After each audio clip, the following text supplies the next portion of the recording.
ये घटना जो घटी है ये तो सही मायने में बहुत जघन्य है, बहुत ही दर्दनाक घटना है।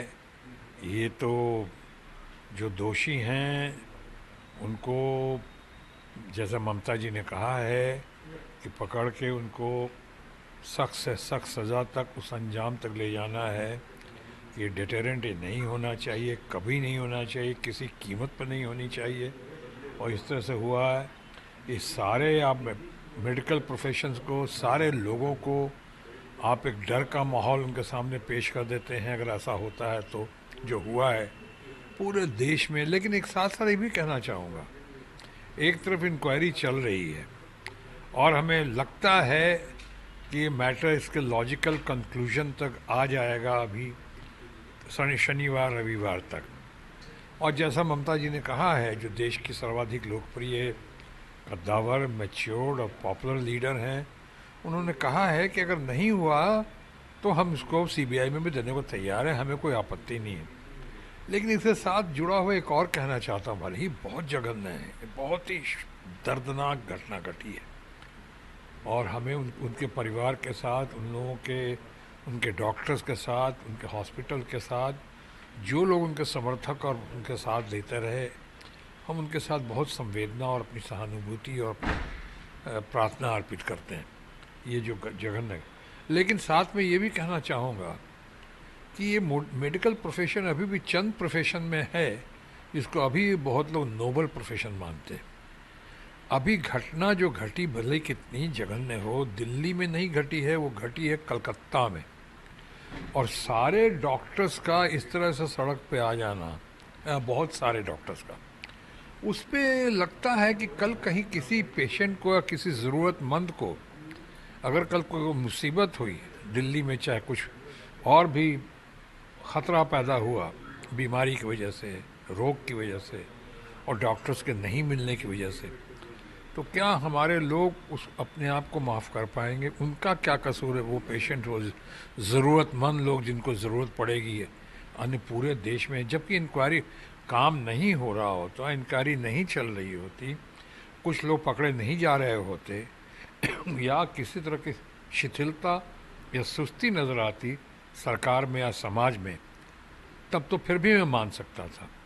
मेरी प्रार्थना है, अपील है कि ये प्रोफेशन, हालांकि इस प्रोफेशन में भी वो पहले वाली तो बात नहीं रही जो, लेकिन क्या कई लोग तरह तरह की बातें और भी करते हैं, लेकिन इस तरह से सरकारी अस्पतालों में, बड़े बड़े अस्पतालों में इस तरह से बाहर आ जाना, सहानुभूति, संवेदना हम समझ सकते हैं, और उसमें आप अपनी ड्यूटी से विमुख हो रहे हैं।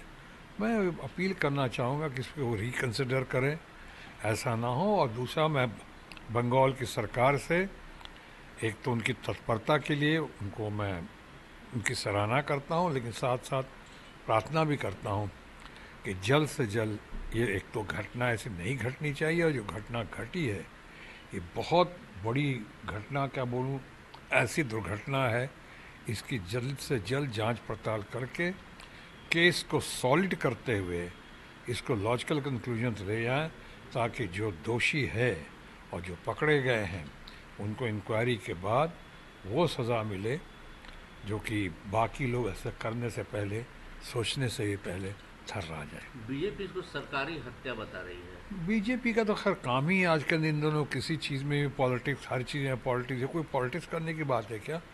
मैंने खुद कहा कि भाई, अगर बंगाल गवर्नमेंट या बंगाल के समाज, बंगाल के लोग में वो तत्परता नहीं होती, इनके क्राइम के बाद से ही मामला शुरू हुआ है और उस मामले में देख रहा हूँ काफ़ी मुस्तैदी के साथ वो लोग लगे हुए हैं।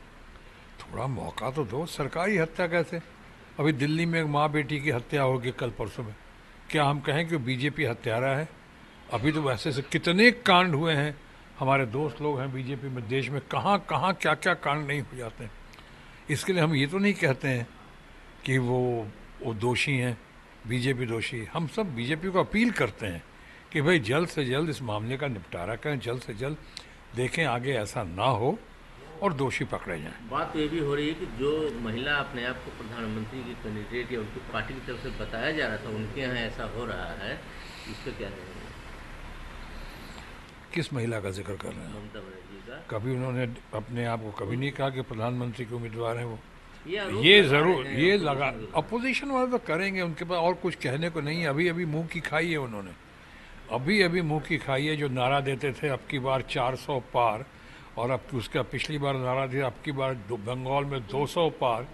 वो 200 पार तो हुआ, लेकिन वो महिला जिनका आपने जिक्र किया, ममता बनर्जी, उन्होंने 200 पार कर लिया और ये 70 पे ही लुढ़क के रह गए।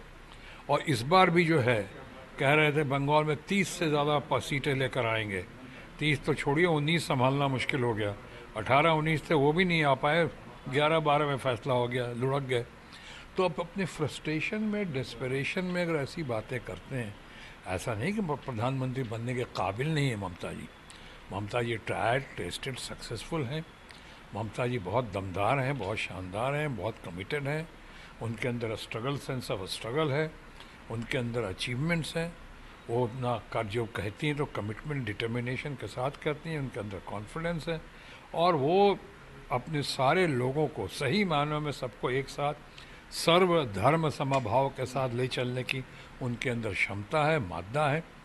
बन सकती हैं, लेकिन उन्होंने कभी अपने को दावा नहीं किया ऐसा। वो सब फैसला तो होगा, अपोजिशन, इंडिया ब्लॉक सब मिल के करेंगे।